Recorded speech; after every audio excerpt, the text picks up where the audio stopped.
Hello hello hello guys and girls, welcome back to another video. Guys आज के show में हम लोग दोबारा से देखने वाले हैं जो वीडियो फिंग की होने वाली है, जिस चीज़ की हमारे पे सीरीज चल रही है पूरी WOCT वाली, world of conspiracy theories by Fing, जो हमारे इस पे चल रही है सीरीज। तो उसका आज हम लोग देखने वाले हैं फोर्थ पार्ट, जिस वीडियो का नाम है uncovering the truth the reptilian conspiracy theories explain WOCT episode 4। वही फिंग की जो वीडियो है जो हम लोग देखते आ रहे हैं। तो चलते हैं वीडियो का। आज हम लोगों का ये फोर्थ पार्ट है, इस पर रिएक्शन बना रहे हैं। बाकी बहुत अच्छी सीरीज चल रही है। तुम लोगों को तो लास्ट वीडियो में जो है ना एक चीज आई थी, अगर तुम लोगों ने देखी हो, नहीं देखी तो जाके देख सकते हो। लेकिन मैं तुम लोगों को बता दूं, लास्ट में आई थी इंडिया वर्सेस पाकिस्तान वाली, जिसके चक्कर में मैंने भाई कहा कि जल्दी से इस पर रिएक्शन बनाओ भाई, फोर्थ पार्ट तो जल्दी से देखना है। तो चलते हैं वीडियो की तरफ, वीडियो को स्टार्ट करते हैं।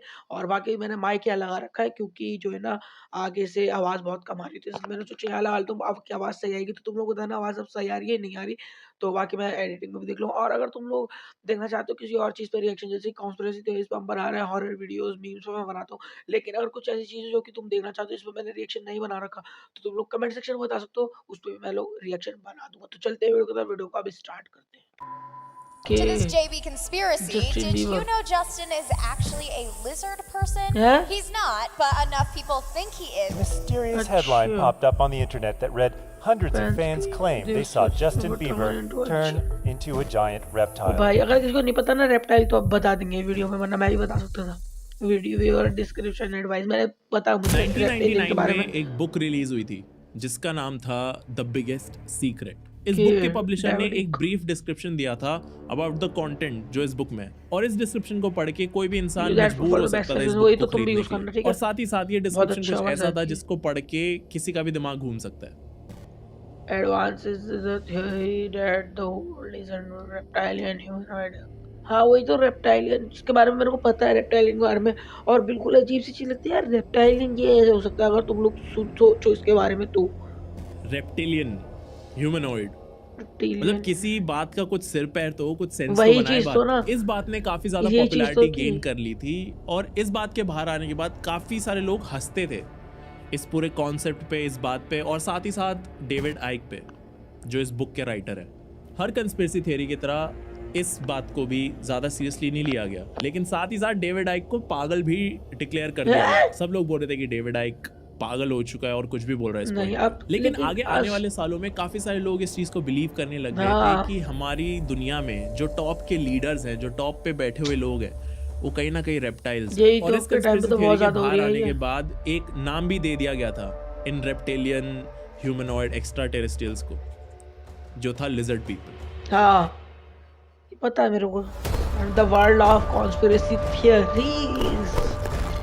भाई ये तो बिल्कुल टाइटल तो तब प्यारा बनाया है ना कि भाई बहुत बढ़िया टाइटल बनाया फिर भाई। नहीं वाला तो भाई इसमें तो लगता ही है सेम की जैसे ना मूवी का टाइटल चल रहा हो, मतलब वो जो चीज चल रही होती है ना पूरी की, एकदम पहले छोटा सा वो ट्रेलर आता है सब चीजों के बारे में, और एकदम से फिर टाइटल आता है the world of conspiracy by फिंग।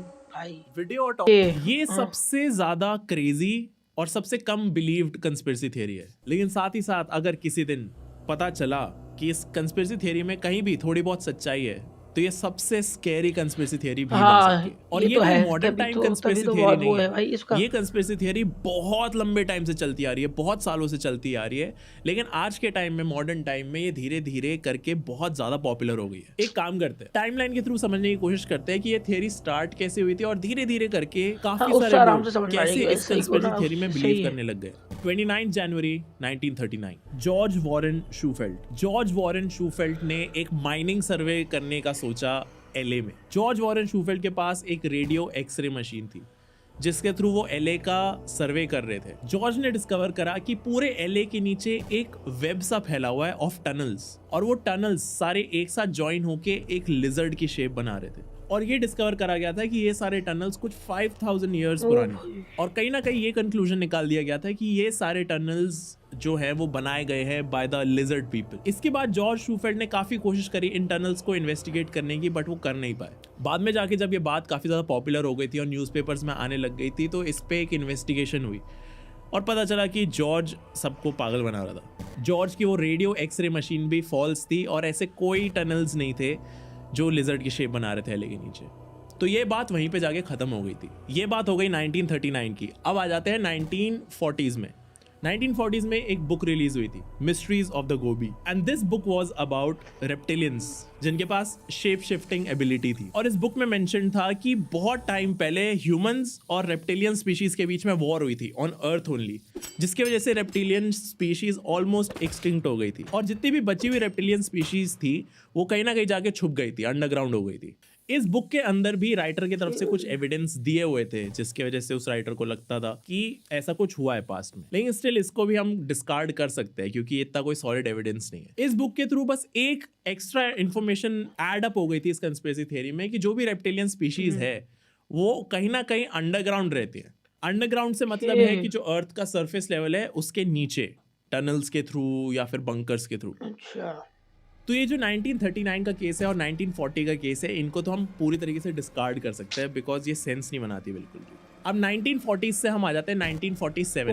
1947 में रॉसवेल में एक इंसान को एक जगह पे एक क्रैश साइट मिली थी। उस इंसान ने जब वो क्रैश साइट एक्सप्लोर करी तो उसे समझ आया कि ये एक यूएफओ है, it's like a saucer, a space saucer जो क्रैश कर गया है। उस इंसान को वो क्रैश साइट देखते हुए ही फील हो रहा था कि दिस इज नॉट समथिंग जो ह्यूमन हो। उसे रैकेज देख के लग रहा था कि ये कुछ बाहर से आई हुई चीज़ है, कोई यूएफओ है। उस इंसान ने सीधा सीधा कंप्लेंट फाइल कर दी शायद पुलिस को या मिलिट्री को, एंड थोड़ी देर में मिलिट्री आई और उस पूरे रैकेज को अपने साथ ले गई। उन्होंने कुछ नहीं बताया कि ये क्या चीज़ है, वो सीधा रैकेज को उठा के अपने साथ ले गई। बाद में जिस इंसान ने एक क्रैश साइट डिस्कवर करी थी उसने जानने की भी कोशिश करी कि ये सब क्या था और ये क्या चीज़ क्रैश हुई है।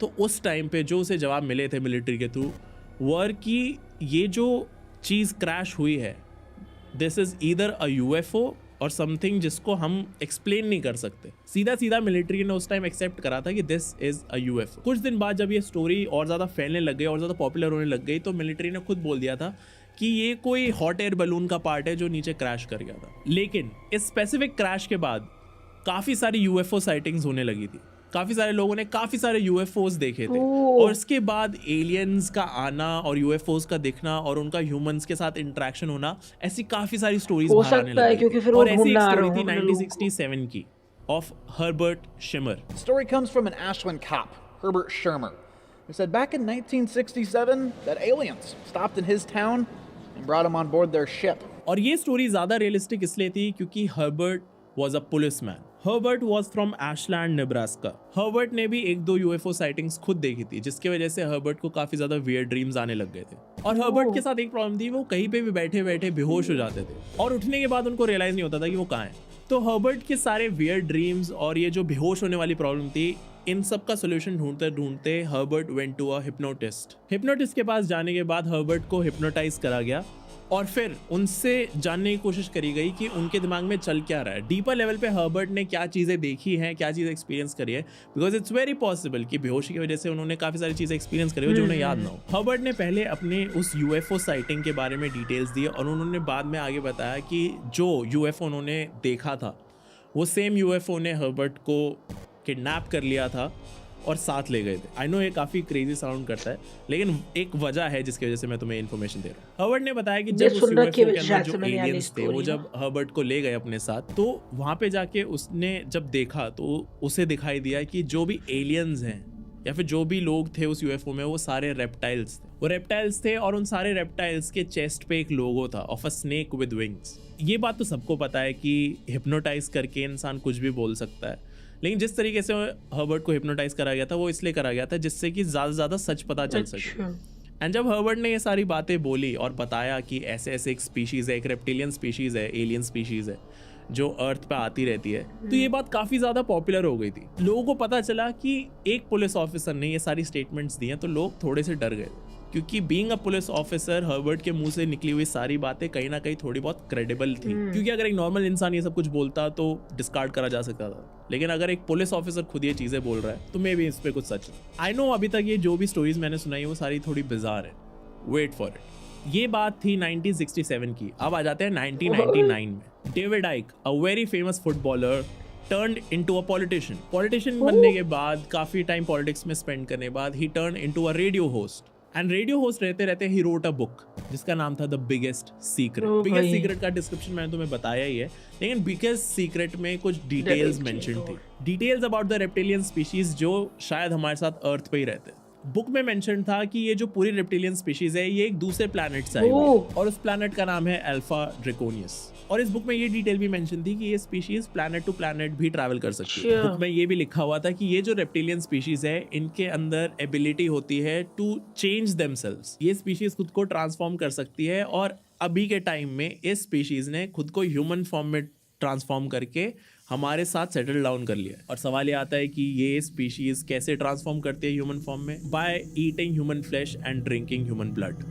और साथ ही साथ ये जो रेप्टिलियन स्पीशीज है ये हम सारे ह्यूमंस को कहीं ना कहीं रूल करती है। और ये खाली मॉडर्न टाइम की बात नहीं है, जितने भी पास्ट सेंचुरीज में जितने भी बड़े बड़े लीडर्स रहे हैं वो भी कहीं ना कहीं इस रेप्टिलियन स्पीशीज का ही पार्ट है। और ये जो लिजर्ड स्पीशीज है ये खाली हमें रूल नहीं करता है, बल्कि साथ ही साथ ये हमारी एंशिएंट ह्यूमन स्टोरीज में भी मेंशन्ड है। काफी सारे रिलीजन्स में कोई ना कोई ऐसी स्पीशी होती है या फिर कोई ना कोई ऐसा लेजेंड होता है जो इन्हीं रेप्टिलियन स्पीशीज से रिलेटेड होता है। और अगर देखा जाए तो हमारे हिंदू रिलीजन के अंदर भी काफी सारे ऐसे लेजेंड्स हैं जिनको हम इन रेप्टिलियन स्पीशीज के साथ लिंक कर सकते हैं। हमारे खुद के गॉड्स के साथ काफी सारे रेप्टाइल स्पीशीज दिखाई हुई है। हमारे खुद के रिलीजन में शेषनाग एंड वासुकी का मेंशन है। ये मैंने बस एक एग्जाम्पल दिया है कि मतलब हमारे हिंदू कल्चर में भी काफ़ी सारे ऐसे ही रेप्टिलियन स्पीशीज बोलने में मेरे को थोड़ा अजीब लग रहा है क्योंकि मैं ऐसे किसी को डिसरिस्पेक्ट नहीं करना चाह रहा, but you get the point कि हमारे रिलीजन में भी इस चीज़ के बारे में मेंशन है। और ऐसे ही बहुत सारे और रिलीजन्स हैं जिनके अंदर कोई ना कोई ऐसी स्पीशीज है जो रेप्टिलियन स्पीशीज से कहीं ना कहीं मिलती जुलती है। मैंने अभी तक जो भी स्टोरीज बताई हैं पास्ट में से, मैंने जो भी स्टेटमेंट्स बताए हैं वो थोड़ा सुन के लग सकता है कि मतलब ये थियरी जो है रेप्टिलियन कंस्पिरेसी जो है वो इतनी दमदार नहीं है, इसमें इतना कोई एविडेंस नहीं है, and I agree with you. लेकिन अब जो मैं बातें आगे बोलने वाला हूँ वो सुन के शायद तुम्हारा दिमाग थोड़ा सा हिल जाए। रेप्टिलियन स्पीशीज अगर हम कंसिडर करते हैं ये हमारे साथ हैं तो वो फिर शेप शिफ्टर्स भी हैं, तभी वो हमारे साथ ब्लेंड इन हो पाते हैं, ह्यूमन फॉर्म लेके वो हमारे साथ रहते हैं। एंड सेम वे में reptilian species are linked to the aliens. जो हमारी ये कंस्पिरेसी थ्योरी चलती है कि शायद एलियंस हमारे बीच में है, वो हो सकता है कि वो शायद रेप्टिलियन स्पीशी ही हो। एंड इसी सेम वे में reptilian species is linked to the Illuminati, क्योंकि अगर रेप्टिलियन स्पीशीज है हमारे साथ और वो हम सबको कंट्रोल कर रही है तो इट्स वेरी पॉसिबल कि उनका जो ग्रुप है वो ही शायद इल्यूमिनाटी हो सकता है। अब ये जो पूरी थियरी है अभी तक तुम्हें लग सकता है कि लगाओ कि भाई क्या बकवास है, क्या बकवास सुन रहे हो। अब ये जो पूरी थियरी है ये और ज्यादा स्कैरी होनी शुरू हो जाएगी, क्योंकि जो आगे मैं बातें बोलने वाला हूँ वो थोड़ी स्कैरी है। पूरी रेप्टिलियन थियरी पॉपुलर होने के बाद ये थियरी भी निकली थी कि जो रॉयल फैमिली है वो भी रेप्टिलियन स्पीशीज से लिंक्ड है। इस पूरी थियरी का सबसे स्ट्रॉन्ग एविडेंस है princess Diana. Princess Diana royal family से काफी ज्यादा दूर रहती थी, क्वीन से काफी ज्यादा दूर रहती थी, और प्रिंसेस डायना की एक अपनी ही लाइफ थी। प्रिंसेस डायना साउथ अफ्रीका में एक शामिन से मिलती थी। प्रिंसेस डायना जब भी शामिन से बात करती थी तो बात करते करते उनको कोड लैंग्वेज यूज करनी पड़ती थी, क्योंकि मोस्ट ऑफ द कॉल्स जो प्रिंसेस डायना करती थी वो टैप्ड होती थी, रिकॉर्ड करी जा रही होती थी। तो प्रिंसेस डायना को कोड वर्ड में बात करनी पड़ती थी। और तुम्हें पता है प्रिंसेस डायना ने अपनी रॉयल फैमिली जो उनकी फैमिली थी उनके लिए एक कोड वर्ड रखा हुआ था। एंड वो कोड वर्ड क्या था, किस वर्ड के थ्रू वो अपनी फैमिली को डिस्क्राइब करती थी? शामिन से बात करते करते प्रिंसेस डायना को जब भी अपनी फैमिली को मेंशन करना होता था तो अपनी फैमिली को लिजर्ड्स एंड रेप्टाइल्स से मेंशन करती थी। ये फैक्ट है। प्रिंसेस डायना के मरने के बाद जब ये इन्फॉर्मेशन बाहर आई थी तो जितने भी लोग इस रेप्टिलियन थियरी में बिलीव करते थे उनका तो दिमाग ही फट गया था, क्योंकि ये चीज कोइंसिडेंस से थोड़ा आगे बढ़ गया है। हमने पिछले कुछ एपिसोड्स में डिस्कस करा हुआ है अबाउट प्रेडिक्टिव प्रोग्रामिंग। एंड अगर सोचा जाए तो अगर ये चीज अभी रिवील हो जाए कि हमारे वर्ल्ड लीडर्स जो हैं वो कहीं ना कहीं रेप्टाइल्स हैं, तो आई डोंट थिंक ज्यादातर लोग उतना ज्यादा डरेंगे जितना ज्यादा उन्हें फैसिनेशन होगा because of predictive programming. Main in black जो मूवी आई थी उसके थ्रू काफी सारे लोगों ने इमेजिन कर लिया था कि व्हाट इफ एलियन स्पीशीज हमारे बीच में ही रह रही हो, तो वो चीज काफी ज्यादा फैसिनेटिंग लगी थी लोगों को। काफी सारे लोगों ने मेन इन ब्लैक देखी थी एंड दे वर फैसिनेटेड कि व्हाट इफ सही में एलियन स्पीशीज हमारे बीच में रह रही हो। And I think main in black की वजह से कभी ये चीज बाहर आई तो हमें फैसिनेशन ज्यादा होगा और हम डरेंगे कम। Same is with other media also. For example Spiderman में डॉक्टर कॉनर्स को दिखाया कि वो एक नोबल कॉज के लिए turns himself into a lizard and then turns evil, लेकिन अल्टीमेटली उनका मोटिव जो है, डॉक्टर कॉनर्स चाहते हैं कि पूरी दुनिया हील हो जाए, कोई भी बीमारी ना रहे दुनिया में। तो कहीं ना कहीं जितने भी लोगों ने स्पाइडरमैन देखी है उनके अंदर एक सॉफ्ट कॉर्नर है for doctor Connors, even though he was a very major villain in the movie. तो ये तो बात हो गई प्रेडिक्टिव प्रोग्रामिंग की। हमने अभी ये भी डिस्कस करा था कि शेप शिफ्टर्स हो सकती है ये रेप्टिलियन स्पीशी, और शेप शिफ्ट करने के लिए वो ह्यूमन फ्लैश और ह्यूमन ब्लड कंज्यूम करते हैं। इसके पीछे भी काफी सारे आई विटनेसेस हैं, काफी सारे लोगों ने ये प्रैक्टिसेस होते हुए देखी हैं, लेकिन पता नहीं क्यों वो लोग थोड़े दिनों बाद ही गायब हो जाते हैं। तो अगर ऐसा कुछ होता है कि एक रिचुअल हो रहा है जिसके थ्रू ये रेप्टिलियन स्पीशीज ब्लड कंज्यूम कर रहे हैं और ह्यूमन फ्लैश खा रहे हैं, तो कहीं ना कहीं हम ये भी कह सकते हैं कि ये पूरी reptilian species is linked to satanism also.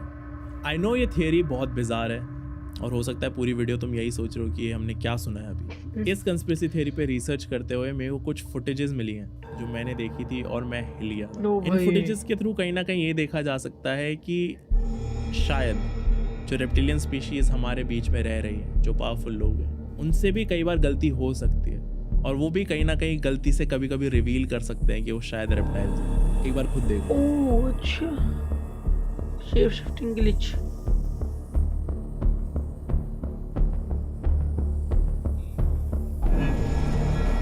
ये तो एडिटिंग है शायद, नहीं बहुत पुरानी है, लग नहीं रही भाई।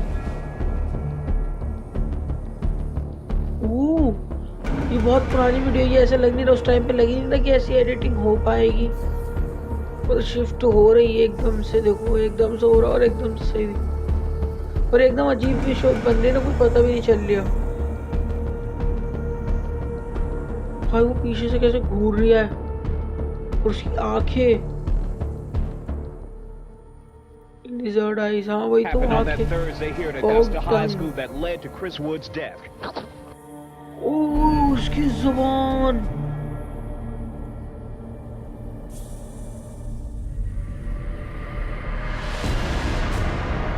Reptilian face.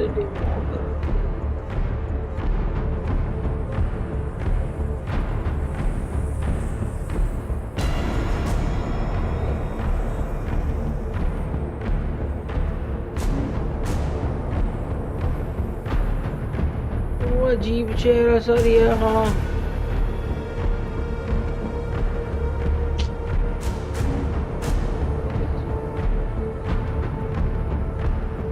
बिल्कुल अजीब सा चेहरा लग रही है उसका, लगी।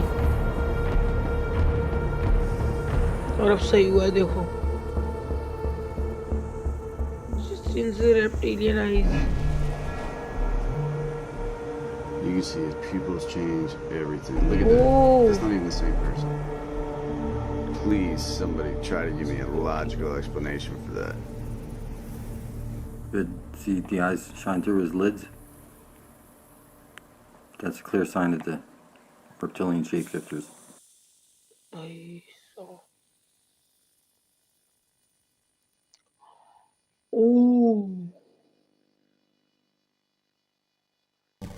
ओके तो गाइज ये था इसके ऊपर मेरा पार्ट 4 के ऊपर रिएक्शन। बाकी जो हमने लास्ट पार्ट में देखा था ना एंड में, वो इंडिया और वर्सेस पाकिस्तान, वो तो इसमें कुछ भी नहीं था ना, इंडिया जैसा कुछ भी मेरे को मिला इस वीडियो में।